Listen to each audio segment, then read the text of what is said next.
우리 다니엘서 7장을 또 보겠습니다. 다니엘 7장 9절부터 12절까지 제가 읽어보겠습니다.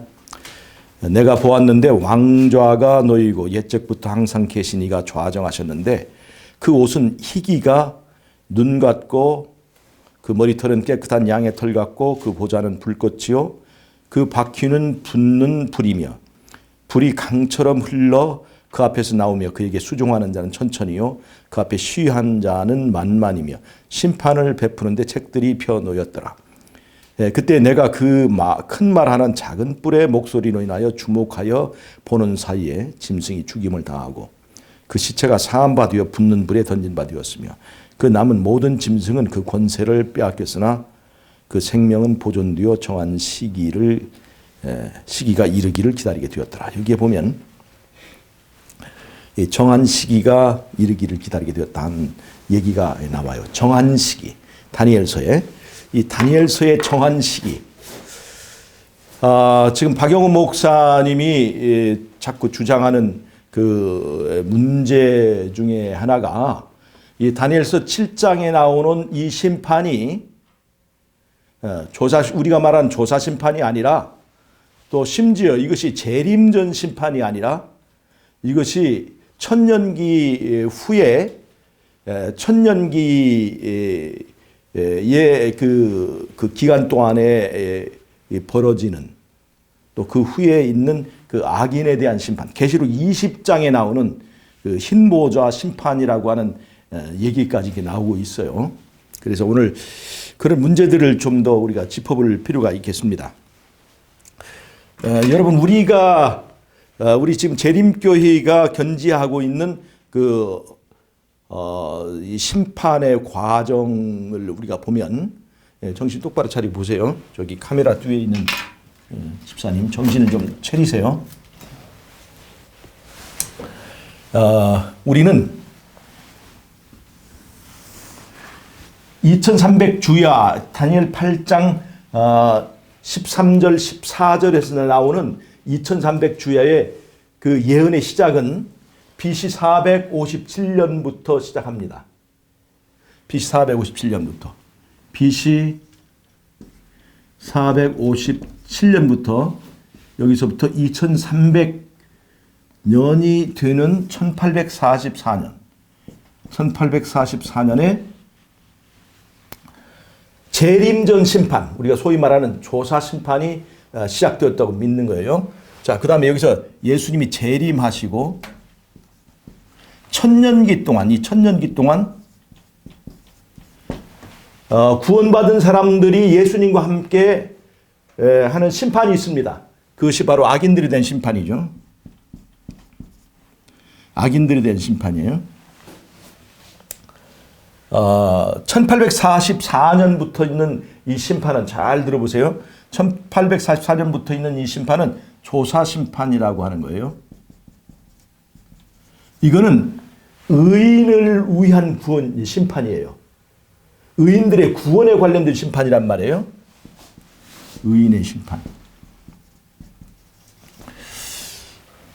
문제는 우리는 이 의인을 위한 심판인 이 조사 심판에서 심판의 대상은 우리의 구원에 관련된 그런 심판이라고 우리가 이걸 보고 있잖아요.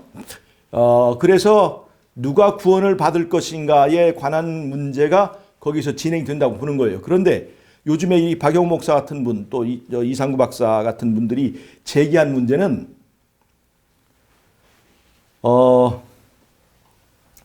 그 심판이라고 하는 것은 성도에 관한 심판이 아니고 누가 구원받을 거에 관한 심판이 아니고 성도를 괴롭히고 성도를 핍박하는 세력에 대하여 복수하는 심판, 다른 말로 하면 신원하시는 심판이라고 하는 거예요. 정신을 똑바로 차리고 잘 들어보세요. 그런데 즉 성도를 괴롭히는 작은 뿔의 세력, 바벨론 세력, 사단의 세력에 대한 심판을 하는 거지 성도에 대한 심판이 없다고 하는 것이 바로 이분들의 얘기입니다. 그래서 심지어 다니엘 7장 우리가 금방 읽었던 이 심판을 계시록 20장에 우리가 재림 이후에 이루어지는 그 심판 사건인 계시록 20장에 보면 그 악인들을 심판하는 그 심판 내용이 있는데 바로 그 심판이라고 얘기까지 지금 이렇게 나오는 거예요. 그런데 이 궁극적으로 이런 이론들의 문제는 어디서 나오냐면 이 구원관에 관한 잘못된 그런 그 오류에서부터 이것이 시작합니다. 즉 우리가 지금 재림교회에서 말하고 있는 구원은 십자가에서 완성된 것이 아니라고 하는 것입니다. 그럼 십자가에서 완성된 것은 우리의 구원이 완성된 것이 아니라 우리에 대한 그 용서의 제한, 용서를 우리에게 제공하는 그런 그리스도의 역할에서의 완성을 말하는 거예요. 우리가 구원을 받기 위해서 죄값을 치러야 되는데 그 죄값에 대한 것을 십자가에서 제공하신 거예요. 하나님의 그 심판 앞에 그것을 제공하셔서 어떤 의미로 보면 심판이 이루어졌다고 볼 수가 있는 거죠. 그런데 예수님께서 인간 모두를 위한 값을 십자가에서 치렀기 때문에 만약 거기서 그걸로 구원이 완성된다면 의인이고 악인이고 할 것 없이 모두 거기서 구원이 다 돼버려야 되는 거죠. 그리고 일방적인 사랑에 의한 그 심판이라고 한다면 에덴 동산을 하나님께 만드시고 일방적으로 아담과 하와에게 그 에덴 동산을 주신 것처럼 대가 없이 조건 없이 주신 것처럼 십자가에서 그렇게 하셨어야죠. 그때 값을 다 치렀으니까 의인이든 악이든지 하나님은 사랑이시니까 그렇게 해 주셔야 되는데 십자가에서 우리의 구원이 일방적으로 완성될 수 없는 이유가 있다고 그랬죠. 일방적으로 제안은 할 수 있지만 일방적으로 결정할 수가 없었어요. 그것은 바로 이 선악간의 대쟁투가 하늘에서 시작된 그때부터의 문제가 있는데 그것은 바로 하나님은 우리를 강제하시고 강제로 우리에게 충성을 요구하시고 강제로 우리에게 그 예배를 강요하시고 그래서 그런 문제로 이 에덴 동산에서부터 범죄가 시작이 됐기 때문에 하나님께서 우리를 강제로 구원하실 수가 있어요, 없어요? 강제로 구원하실 수가 없어요. 이 구원이라는 것은 뭐냐면 하나님과 함께 사는 것이에요. 하나님과 함께 사는 것이고 예수님께서 마련한 나라에 예수님을 왕으로 모시고 사는 것이 이게 구원인데 그래서 이 구원을 강요할 수 없기 때문에 누구에게 그 선택을 맡긴 거예요? 우리 인간에게 예수님께서 대가 없이 제공하는 그 구원을 선택할 수 있는 자유를 우리에게 주셨다 이 말이에요. 그래서 누가 그 구원을 받아들일 것인지 안 받아들일 것인지 다른 말로 하면 누가 예수님을 받아들일 것인지 안 받아들일 것인지에 대하여 뭐가 필요하다는 거예요? 심판이 필요하다는 것입니다. 심판이.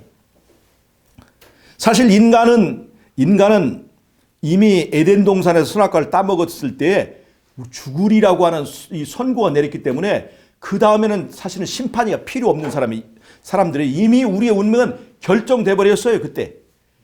그런데 우리에게 다시 한번 심판이 주어졌다는 것은 다른 말로 하면 우리에게 다시 한번 희망이 주어졌다는 것입니다. 다시 한번 은혜가 제공되었다는 것을 말하는 거예요. 자, 제공된 은혜를 받아들이는 사람도 있고 받아들이지 않는 사람들이 있기 때문에 그것을 판단하기 위하여 이 구원이 필요하다는 것입니다. 우리의 믿음은 누구의 자유에 맡긴 거예요? 내 자유에 맡겼다는 거죠. 그런데 우리의 믿음은 변할 수가 있어요, 없어요?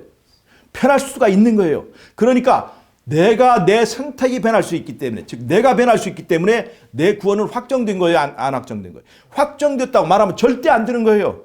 한 번에 결정되는 것이 아닙니다. 하나님께서는 우리가 믿을 수 있는 자유가 예수님을 받아들이는 자유도 있지만 내일 은혜의 시간 동안에는 내게 주어진 은혜의 기간 동안에는 오늘 받아들인 예수님을 내일 다시 물을 수 있는 자유가 있는 거예요. 그래서 확정이 아닙니다. 내가 확정하지 않기 때문에 확정이 아닌 거지, 만약에 그것을 예수님의 뜻에 맡겨뒀다면 예수님이 십자가에서 확정하신 거예요. 예수님이 십자가에서 우리를 위하여 모든 걸 다 제공하시고 그 다음에 마음이 변덕이 생겨가지고 또 받아들였다. 내가 하는 것처럼, 내가 신앙하는 것처럼 또 줄까 말까 하고 그렇게 하지 않고 확정적으로 십자가에서 확증하셨습니다. 그런데 변하는 건 누구 때문에요? 누가 변하는 거예요? 내가 변하는 거예요. 변할 자유를 누가 주신 거예요? 예수님께서, 하나님께서 우리에게 주신 거예요. 내 자유의지를 존중하신다는 거죠. 그래서 존중한 그 자유의지로 내가 어떠한 선택을 했는지에 대하여 공정한 심판이 필요한 거예요. 공정한 심판. 그래서 이제 우리가 1844년부터 있는 다니엘 8장 14절에서 말하는 2300주야의 그 이후에 이루어지는 바로 조사 심판이 필요한 것입니다. 여러분 보세요. 하나님께서는 우리를 법에 의한 구원을 하기를 원한다고 그랬죠. 하나님께서 임의로 구원하시면 그건 사단의 논리에 또 이렇게 말려드는 거예요. 하나님은 자기 좋아하시는 사람 편을 편애하시고 그냥 일방적으로 사랑하신다. 그런 얘기를 들으면 하나님도 공격을 받지만 그러한 법에 의하지 아니하여 구원받은 우리가 하늘에서 이렇게 당당하게 살 수가 없기 때문에 법이 보장해 주는 구원을 받기를 원하셔서 법에 의한 심판의 절차를 남겨두신 거예요. 그러니까 우리의 진정한 구원은 하나님의 법이 완벽하게 인정하는 합법적인 구원을 얻도록 해주신 거예요. 우리 감사할 필요가 있다는 거예요. 자, 예수님을 믿고 이제 영접했습니다.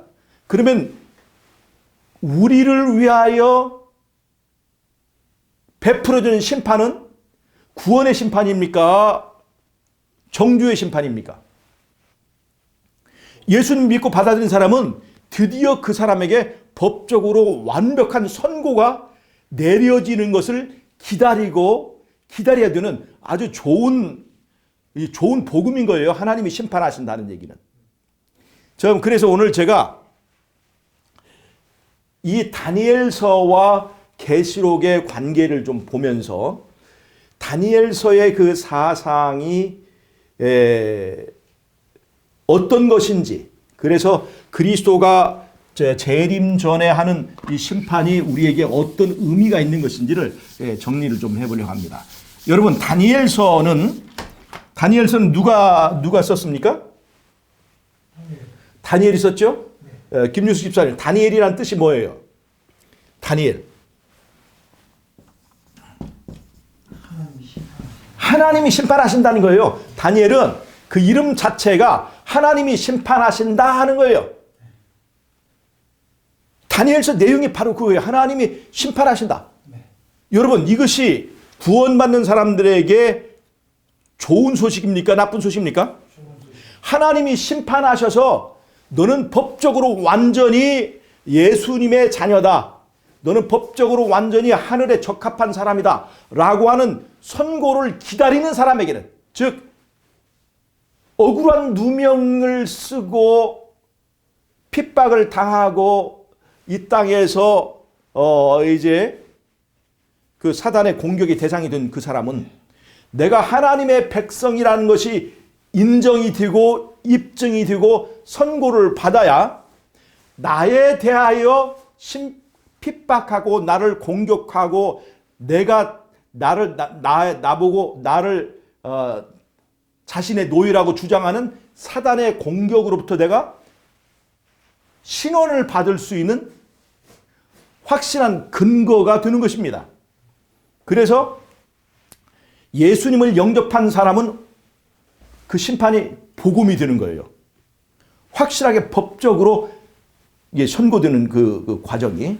그래서 이 조사 심판, 재림전 심판은 예수님을 영접하고 예수를 믿은 사람에게 있어서는 기다려지고 반드시 꼭 있어야만 되는 그런 절차라고 하는 것을 우리가 알 수 있습니다.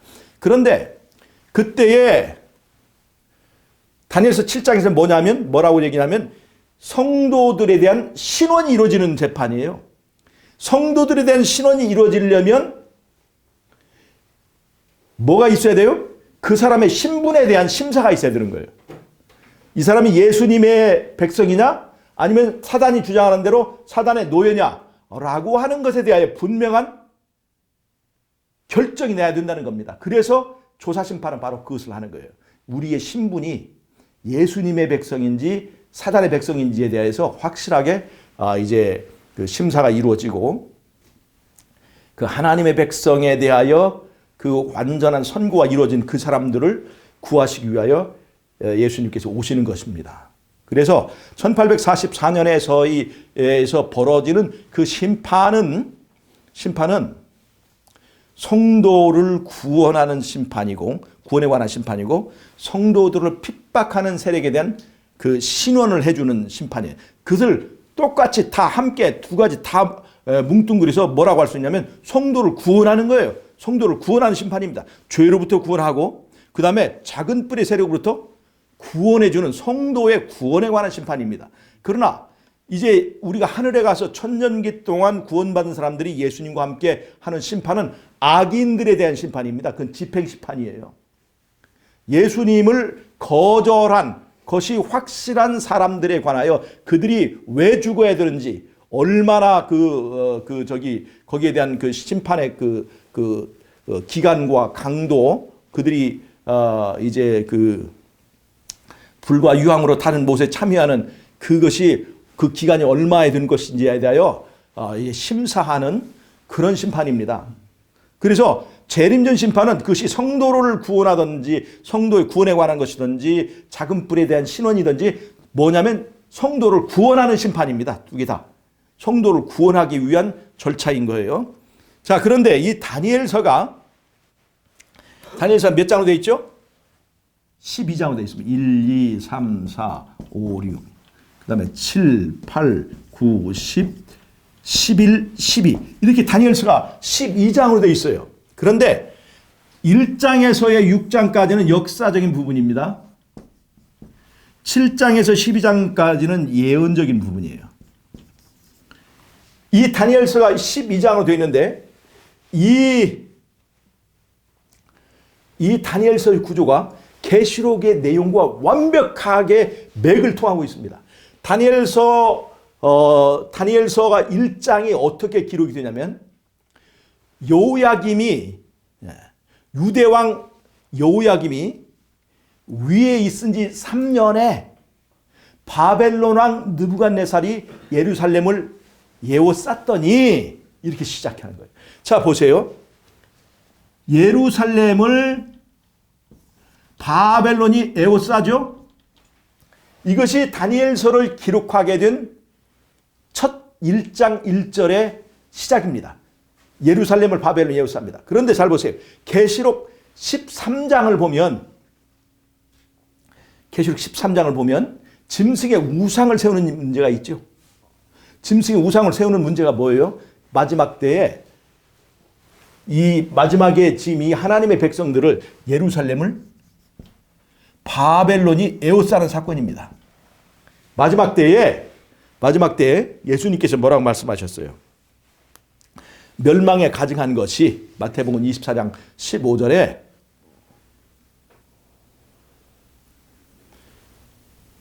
미운 물건이 멸망에 가증한 것이 거룩한 곳에 선 것을 보거든 너희는 어디로 가라? 산으로 도망하라고 그랬죠. 즉 다른 데서는 군대가 예루살렘을 에워싸거든. 이것이 실제로 이루어진 것은 AD 70년에 예루살렘 멸망할 때 적용이 되었고 이것이 마지막 때에 다시 한번 적용이 되는데 그것이 바로 짐승의 우상을 세우는 사건이에요. 이 바벨론이 하나님의 백성들을 에워싸고 그들을 공격하는 것인데 그것이 바로 일요일 시험령이고 마지막 때 야곱의 환란 때 살인명령을 내리는 거예요. 자, 그러니까 계시록 13장에 있는 이 사건은 다니엘서 1장에서 나오는 바벨론 예루살렘을 에워싸는 사건과 같은 맥락이에요. 그래서 이것이 짝이 돼요. 이렇게 딱 계시록 13장에 있는 이 사건과 이렇게 짝이 된다 이 말이에요. 자, 그런데 잘 보세요. 다니엘서 1장, 2장, 3장, 4장, 5장, 6장까지 있는 이 이야기를 가만히 보면 계시록 14장에 새 천사의 기별과 이것이 맥이 통합니다. 계시록 14장에 새 천사의 기별이 있죠. 새 천사의 기별이 있는데 첫째 천사의 기별이 뭐예요? 하늘과 땅과 바다 물들의 근원을 만드신 이를 경배하라 하는 거죠. 둘째 천사의 얘기는 뭐예요?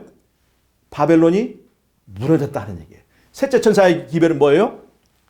짐승의 우상에게 절하거나 짐승의 표를 받는 자에게는 어디에 들어가게 된다? 유황불에 들어간다는 얘기가 바로 이제 계시록 14장에 나오는 셋째 천사의 기별이에요. 그런데 다니엘서 1장에서 6장까지의 얘기를 보면 이것이 새 천사의 기별이 거기에 함축된 것을 볼 수가 있습니다. 예를 들자면 제가 지난번에 한 강의이기 때문에 제가 빨리 넘어갈게요. 첫째 다니엘서 1장. 1장은 다니엘과 그 새 천사, 새 친구들이 바벨론에 잡혀가서 왕의 진미와 그 마시는 포도주를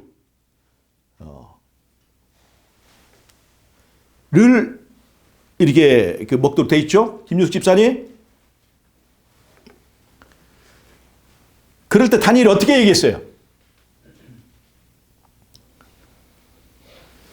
그것을 왕의 진미를 먹겠다, 먹지 않겠다? 먹지 않겠다. 그래서 그 왕의 진미로부터 자기를 더럽히지 않게 하기를 환관장이가 구합니다. 그래가지고 다니엘이 며칠 동안 시험을 받았어요? 열흘 동안 시험을 받았습니다. 즉 이 이야기가 마지막 때의 사건과 어떻게 연결이 되냐면 짐승의 우상을 세우고 짐승의 표를 강요할 때 짐승의 표를 받지 않으면 어떻게 되는 거예요? 매매하지 못하게 되는 거예요. 매매하지 못하게 되는 핵심적인 내용은 뭐냐면 사람이 떡을 구할 수 없게 된다는 겁니다. 사람이 떡을 구할 수 없게 되는 거예요. 마지막 때의 문제는 바로 그거예요. 그래서 사람이 이 매매권 문제 때문에 사람이 떡으로 살 것이냐 하나님의 입에서 나오는 말씀을 살 것이냐에 대한 문제가 마지막 때의 이 하나님 백성의 가장 큰 문제가 되는 거예요. 자, 그러면 자 보세요. 마지막 때 바벨론 왕에게 경배하게 되면 무엇을 얻게 돼요? 왕의 진미인 매매권을 얻게 되는 거예요. 매매권. 그러면 이 왕의 진미를 받게 되면 우리가 어떻게 되는 거예요? 더럽혀지는 거죠. 그런데 다니엘은 어떻게 했어요?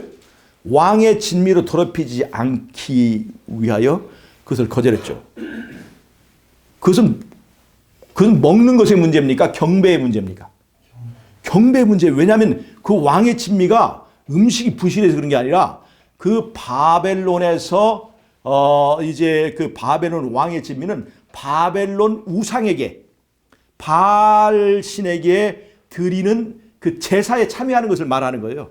그래서 다니엘이 그 바벨론 왕의 진미를 거절한 것은 거기에 있는 음식이 부실해서가 아니라 물론 거기에는 이 하나님 백성들이 먹지 말아야 될 그런 부정한 음식들이 들어 있었지만 그런 것을 떠나서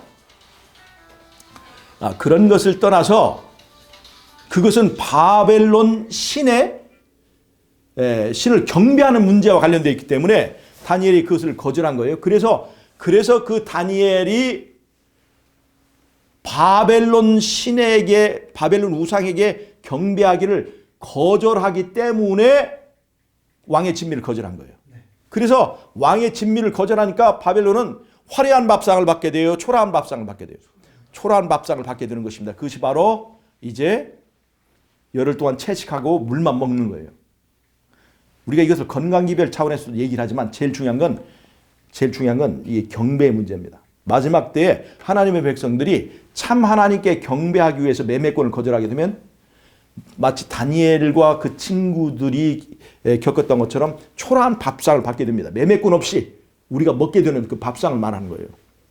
그래서 다니엘서 1장의 이 이야기는 음식물을 통해서 나타나겠지만 하나님을 경배할 것이냐 짐승의 우상에 경배할 것이냐 라고 하는 그 문제가 있어서 다니엘서 1장의 사상은 뭐냐. 1장의 사상은 하늘과 땅과 바다 물들의 근원을 만드신 이를 경배하라고 하는 첫째 천사의 기별의 내용과 일치한다는 거예요. 다니엘서 2장은 또 뭐예요? 다니엘서 2장은 느부갓네살 왕이 꿈에 본 그 신상이 무너지는 거죠. 둘째 천사의 기별은 뭐예요? 바벨론이 무너졌다 하는 바벨론 우상이 무너지는 거, 바벨론이 무너지는 거 말하는 거죠. 그래서 둘째 천사의 기별과 다니엘서 2장은 매우 통하는 거예요. 셋째 천사의 기별은 짐승의 우상에 경배하는 거죠. 다니엘서 3장의 얘기는 뭡니까? 다니엘과 그 세 친구가 바벨론 왕 느부갓네살이 세운 금신상에게 경배하는 문제죠. 경배하지 않게 되었을 때에 그들이 들어간 것이 뭐예요? 풀무불 속에 들어가는 거죠. 근데 계시록 14장에 있는 셋째 천사의 기별은 짐승의 우상에 경배하는 자는 유황불에 들어간다고 그랬어요. 다니엘서 3장은 짐승의 우상에게 경배하지 아니하면 풀무불에 들어간다는 거고, 셋째 천사의 기별은 짐승의 우상에게 경배하면 유황불에 들어간다는 것이어서 내용적으로 동절의 앞뒷면이라 볼 수가 있는 거예요. 같은 거예요. 그래서 1, 2, 3장뿐만 아니라 4, 5, 6장도 알고 보면 세 천사의 기별에 그 내용들이 거기에 함축되어 있습니다. 제가 이것을 다 얘기하지 않는 것은 이것만 해도 시간이 많이 걸려서 1장, 2장, 3장, 4장, 5장, 6장은 세 천사의 기별과 기별의 내용이 함축되어 있어요. 자, 그거는 제가 그 다른 강의에 많이 있었으니까. 그것은 계시록 14장과 연결되어 있습니다. 다니엘서 1장, 2장, 3장, 4장, 5장, 6장. 그 다음에 7장에서 12장까지는 7장의 예언 한 덩어리, 8장, 9장의 예언 한 덩어리, 10장, 11장, 12장에서 예언 한 덩어리에서 이것은 세 개의 덩어리에 예언이 되어 있습니다. 하나는 여기서 다니엘 7장에서는 사자, 곰, 표범 이렇게 해서 무서운 짐승들이 나오는데 이건 바벨론의 정치적이고 군사적인 모습이고, 다니엘서 8장은 수염소, 그 다음에 작은 뿔 이런 것은 바벨론의 종교적인 모습입니다. 그 다음에 10장, 11장의 핵심은 11장인데 11장은 북방왕과 남방왕의 싸움을 말하고 있어요. 근데 북방왕과 남방왕은 알고 보면 둘 다 적그리스도 세력입니다. 이 적그리스도를 말하고 있습니다. 그래서 이 다니엘서 7장에서 12장까지는 바벨론의 세 가지 요소를 말하는데, 하나는 정치적인 요소, 그 다음에 종교적인 요소, 그 핵심 속에 있는 적그리스도의 요소를 말해주는 거예요. 그런데 이것이 계시록에 짝이 드는 것은 계시록 12장과 13장입니다. 뭐가 나오냐면 계시록 12장에 보면 머리가 7이요 뿔이 10인 짐승이 나와요. 붉은빛 짐승이 나오죠. 그 붉은빛 짐승이 어느 나라를 말합니까? 김유숙 집사. 계시록 12장에서 말하는 머리가 7이요 뿔이 10인 그 짐승이 어느 나라를 말하는 거냐. 그것은 사단을 말하기도 하면서 로마를 말합니다. 로마는 로마인데 어떤 로마냐면 정치적 로마예요. 그 용이 여자가 아이를 낳으려고 하니까 그 아이를 삼키려고 하죠. 여자가 낳으려는 아이가 누구예요?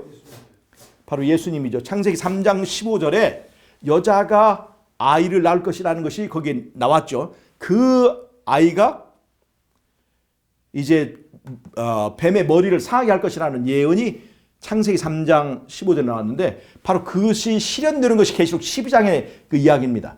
근데 그것이 실현될 때 나라가 어떤 나라냐면 그게 로마 제국이에요. 그래서 다니엘서 7장에 보면은 네 번째 나라가 뿔이 10개인 네 번째 나라잖아요. 그것이 바로 로마입니다.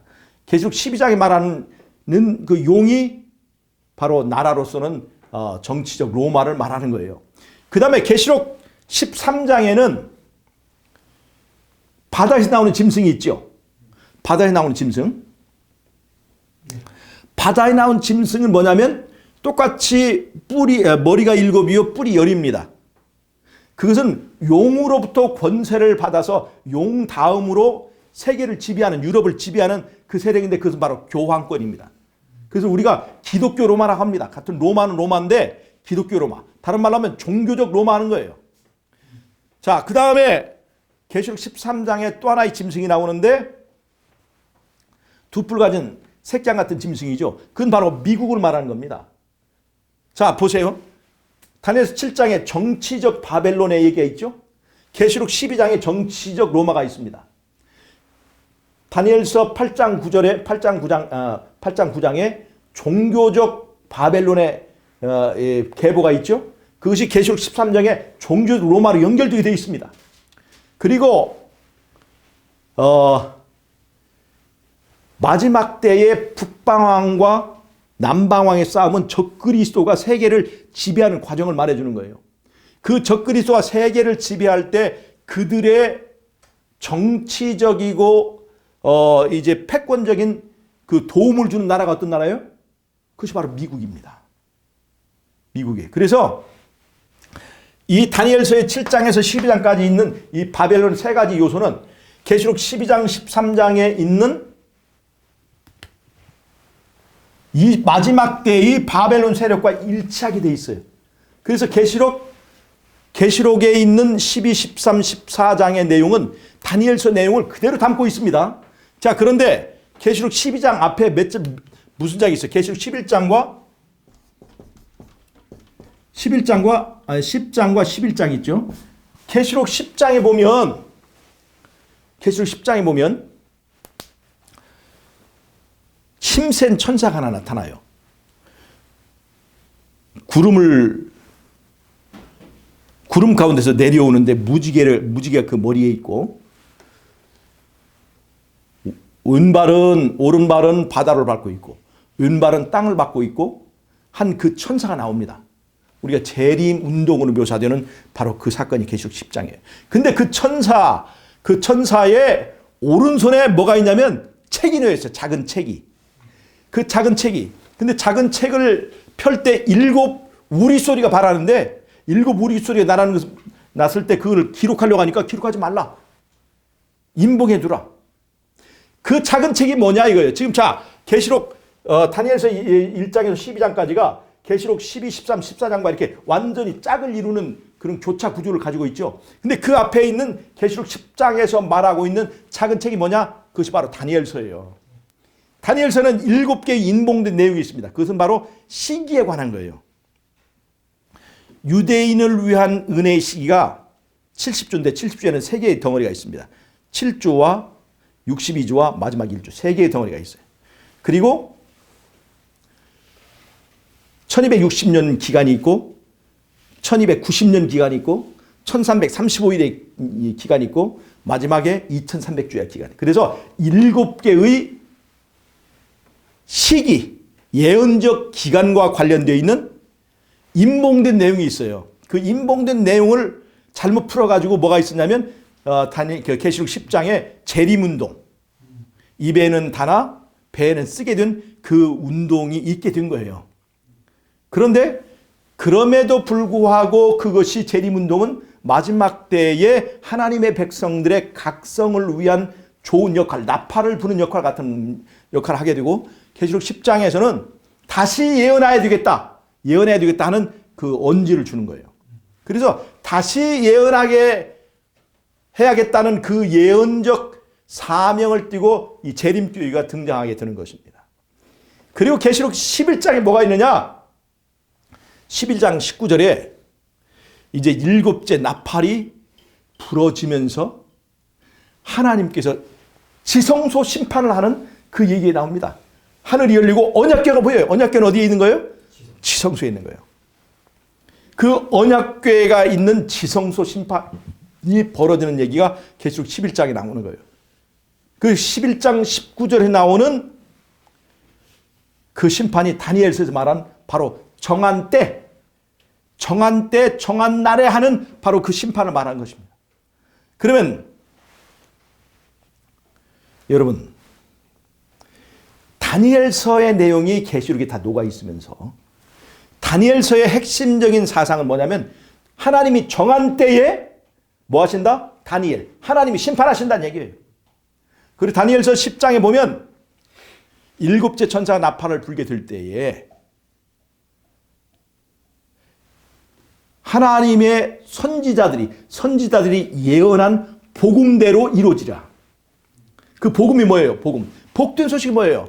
그 하나님께서 하나님의 백성들에 대한 이제 법적인 선고를 내려주는 날이 기다려지는 날이죠. 그 기다리는 날이 바로 다니엘서 말한 정한 때입니다. 계시록 18장 다니엘서 8장에 말한 2300주야가 끝나고 이제 시작되는 재림전 심판입니다.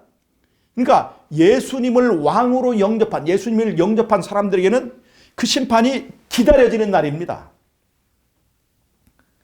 그래서 재림전 심판의 조사 심판이 하나님의 백성들에게 얼마나 복된 소식인가 그걸 알 수 있습니다. 그래서 새 천사의 기별이 어떻게 되어 있어요? 계시록 14장 6절에 뭐가 되어 있어요? 자, 여러 나라와 족속과 방언과 백성에게 전할 영원한 복음을 가졌다. 하늘과 땅과 바다 물들의 근원을 만드신 이를 경배하라. 이는 그의 심판하실 시간이 이르렀습니다 그랬죠. 여러분 심판이라고 하면 그냥 선입견을 가지고 무섭다 이렇게 생각하지만 사실은 하나님의 백성들에게는 이것이 뭐가요? 영원한 복음인 거예요. 복음 기다려지는 거예요. 왜냐하면 그래야 우리에게 합법적인 구원이 이제 성립이 되기 때문에 그렇습니다.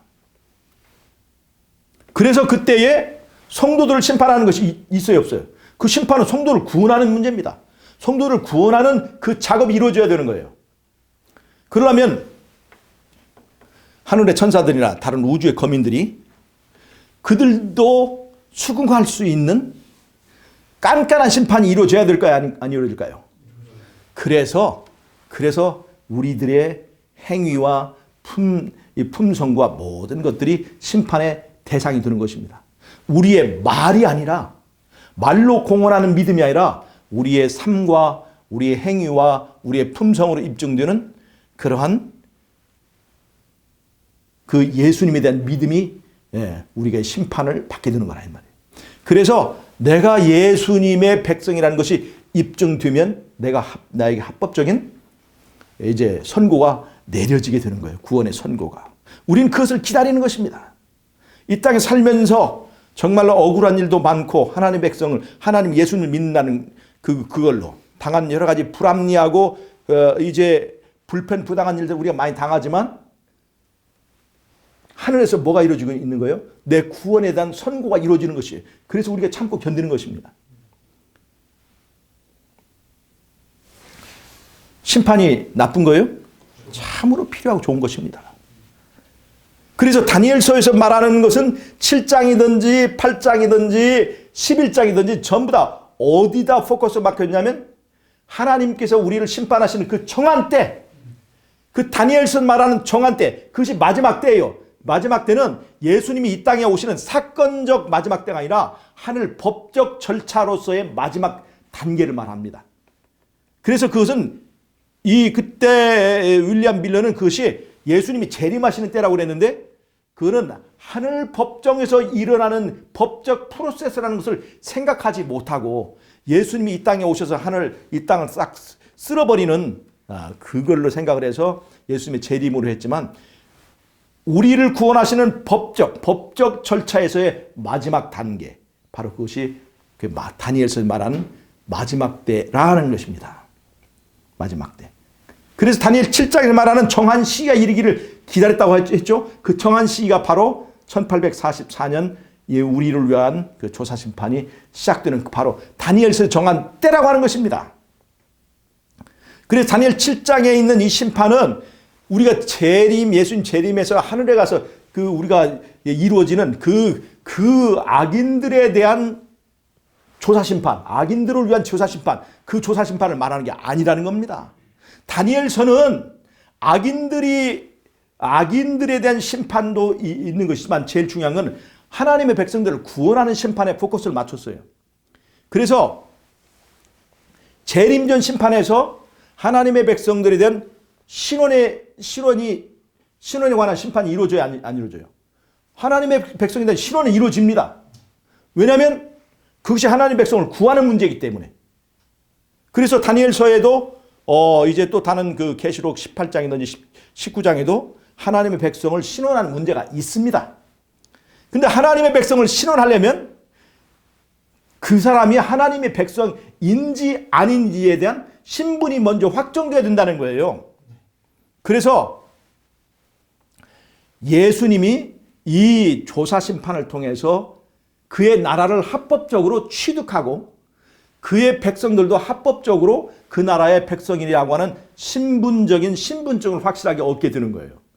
그리고 그 절차와 함께 이루어진 것이 이렇게 예수님의 백성인 우리들에 대하여 사단이 베푸는 그 핍박과 그런 모든 성소를 더럽히고 하나님의 백성들을 핍박하는 것이 잘못되었다. 왜 잘못됐어요?